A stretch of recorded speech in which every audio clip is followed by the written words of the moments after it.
Hello, all, and welcome back to Larry's Anything Goes. I hope you guys had an amazing Thanksgiving. Today, I'm going to talk about a subject that's near and dear to my heart, that's been on my mind for the last couple of days. And basically, it's talking about let's expose a lot of the political myth nonsense. I usually don't go the politics route because everybody usually gets their knickers in a bunch, as they would say in the UK. But people get upset and they get a little bit too overly emotional and don't control their emotions when it comes down to it. And hey, they have the right; it's a free country, all that good stuff. But I'm just trying to disperse some myth because you have so much in the people that are divided right now, and they're divided for no reason. And it's in a sense, it just kind of makes it a sad state of affairs. So I'm going to talk about, let's expose the political myths that go on between people in middle America feeling like they're being left out, and they feel like the coastal elites are running everything. People from on the East Coast, Atlantic side of the house of the United States, and obviously on the West Coast, the Pacific Ocean side of the house. And this is how most Americans feel, nowadays. Whether left, right, middle, up, down, all that nonsense. This is how they're feeling. I get it, and I totally understand it. And once you get into that category of being angry, I always say channel your anger into a better place so that something positive could come out of it. At the end of the day. So I will quote from an article that I read the other day in regards to the whole, quote unquote, uh, middle America being left out thing. And it's in the article states, and I quote: "Coastal elites have lost touch with most genuine Americans, and it's the populace and it's cynical and being peddled through to divide the electorate and for political advantage. And both sides play this side of the field, so that's why I'm not taking a side." And the person who wrote the article's name is Robinson. Robinson said he also finds that the notion of coastal elites to be world-class hypocrisy, because the ones pushing the load of world-class elites nonsense, most of them are world-class coastal elites nonsense. Most of them are coastal elites, because no matter what rich person you have in office or just running a corporation, they're going to have some connection because they fall in the category of multiple streams of income, and they're going to fall in the category of being an elite and having a connection with somebody, especially if they are rich off of products that are most likely made in China or Mexico or wherever, because either it has to come from the eastern seaboard or it's got to come from the western seaboard. Or it's coming from the Mexican border. If one or the other. Most stuff we have in the United States does not say "Made in America."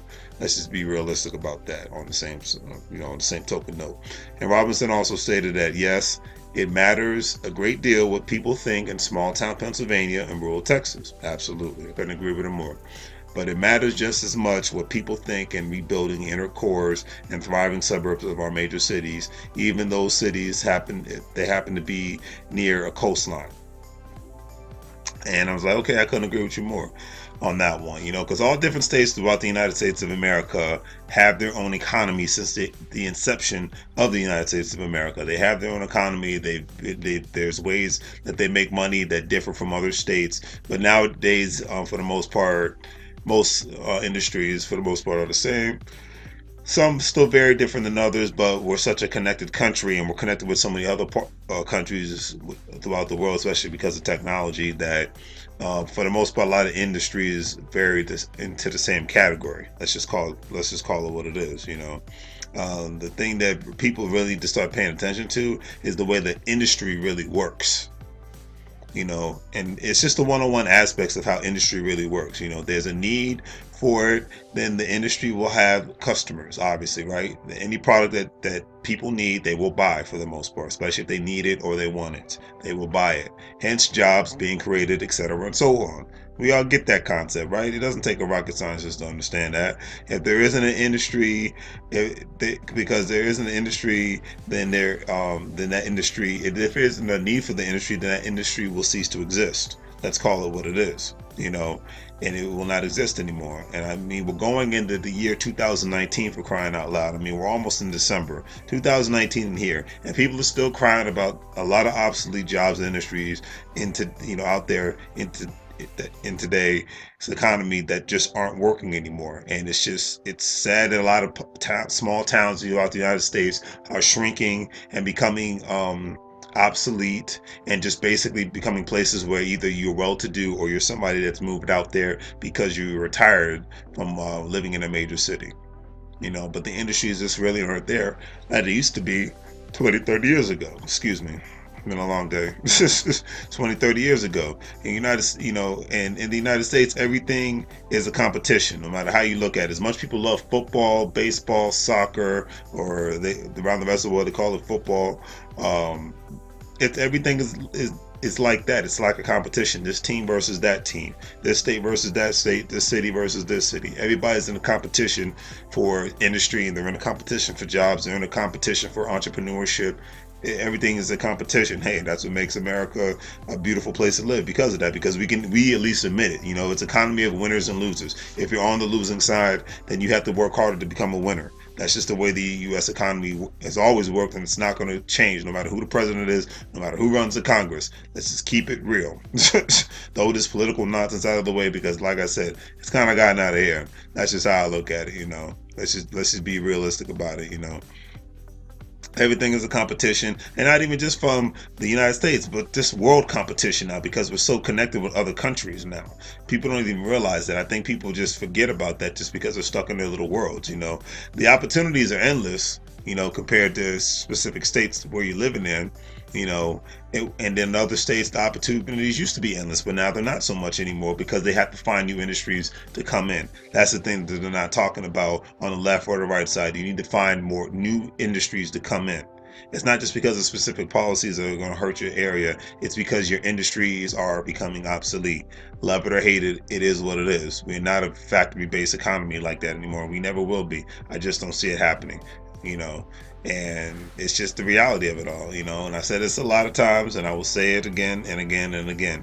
We live in a boom and bust society, and if you live in a state that's a bust state, then it might be in your best interest to do at least two things. One, maybe move to another state that's actually booming and that's actually innovating and getting into the new sectors that are out there, because there are a lot of new industries that have been creative out there, especially with the online industry, but a lot of people just don't want to take advantage of it because it's stuck in the 1970s.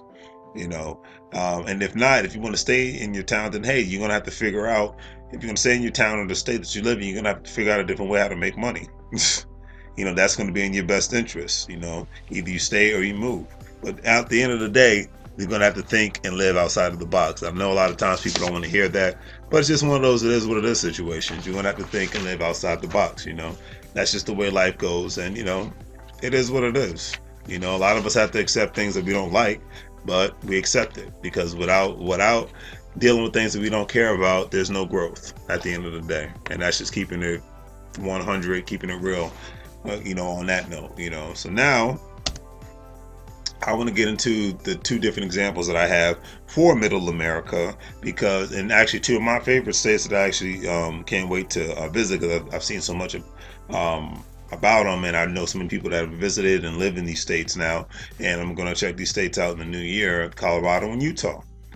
For the most part, Middle America. Colorado is definitely Middle America, and Utah is west of Colorado, but I still, hey, they're right next door to each other. Let's say Middle America, okay? Now these, and I'm going to give both of these states credit. One's more on the liberal side, one's more on the conservative side, but they got one thing in common. They are totally connected with today's industries and the industries of tomorrow. That's why I'm using them as a great example, So this is how it's going to go down in regards to it. Let's start with Colorado, okay? According to the Denver Post, Colorado is considered to be one of the best economically prosperous states in the nation. The state's unemployment rate dropped to about 2.9% in April, according to the Colorado Department of Labor and Employment. And that came after a 7-month run at 3%. That says a lot right there, okay? The 8 major industries that Colorado have falls on the line of aerospace, aviation, bioscience, broadcasting, telecommunications, the energy industry, financial services, healthcare, and information technology, software, and obviously the big one that that turned heads back in 2013 and 14. Still can't believe it to this day. The marijuana industry, and it has that state on a trajectory of a huge surplus. One, and then two, multiple entrepreneurship companies have been created because of the marijuana industry, from banking services to security guard services to even real estate services. Well, I found out that a lot of people will buy houses because you can only do the recreational marijuana designated areas, and if you live in specific buildings, they don't allow you to smoke marijuana there. I found that out as well from people who live in Colorado, because I don't indulge, I don't do illegal activities. But so a lot of people will end up buying cheap properties, and basically they turn those properties into a marijuana hangout place, cafe, if you will. They even have they'll have cooks come in, they'll have snack machines, things of that nature. So many different industries, because this is the United States. It's a capitalistic country, so you see something and you figure out how you can capitalize on it. So many small businesses and big businesses have been created because of the legalization of marijuana. I mean, and they've done it in so many other states, and it's not like I've said this before, I'll say it again. It's not a blue state versus red state nonsense, because red states like Nevada, red states like Maine have done it. I even heard today that North Carolina is even thinking about voting on it, because these states want money. The United States government, no matter if it's a Republican or Democratic government, they want money. Just like a corporation wants money. That's what they all got in common. Everybody wants to get their little piece of the pie, because that's the American way. Is there anything wrong with it? Absolutely not. But let's not BS each other stating that that's not the American way. It is. If you can capitalize on it, you're just gonna get involved. That's why prohibition didn't last as long as it did. But that's another story, another conversation for another day. So now let's get into Utah. Okay. Now, when it comes to a state like Utah, which looks, I got this fly into the Salt Lake City airport. It looks like a very beautiful state. I actually can't wait to check it out. Utah is a very conservative state. It's a Mormon state. Nothing wrong with that within the United States of America. But the state employment rate now sits at below 4%. So I just might as well just say 3%. Okay. And it's one of the nation's largest, has one of the largest growing GDP growth since WW2, World War II. Utah has a large mixed economy covering industries like tourism, mining, agricultural, manufacturing, information technology, finance, and petroleum production, and obviously construction all at the same time. The majority of Utah's gross state product is produced basically at the state capital in Salt Lake City. That's the most prosperous city, obviously, within the state. And the crazy thing is, the majority of the industries that are growing at a rampant rate, and they've been growing for decades now, is healthcare, technology, construction, retail, and non-durable manufacturing. And basically what non-durable manufacturing is, it's industry produces commodities that are defined as having a lifespan of less than 3 years, such as gasoline, electricity, and clothing, etc., and so forth. Okay, so I'll give you two pictures of a quote-unquote blue Democratic state, liberal state, and quote-unquote red Republican conservative state that are right next door to each other. Now, I know there's other states that are in middle America that are hurting much more than these two states. But all I say to those states, and I challenge those states to look at what they're doing. Look at how they're doing business, and look how you can benefit from their economic prosperity. Because sometimes it's not you creating a new brand, it's just you copying somebody else's brand. So I'm not an advocate for marijuana, but if the states like Ohio and Pennsylvania, if you are hurting that bad and you're known to have good farming industries, then it might be in your best interest to legalize marijuana for your state, to save your state's economies. That's all I can say. I'm not an advocate. I don't smoke. Don't plan on smoking it. But I'm just talking numbers here. Washington State, Oregon, California, they're having booming economies now because of this. Michigan, they just legalized recreational marijuana in Michigan, and they're going to benefit from it. And this is a good thing, especially with the announcement of General Motors closing more facilities. It is a new dawn. It is a new day, and you want to feel good. And it just, a lot of industries are just fading away. We are in the digital age. Robotics is here, and robotics are going to continuously grow.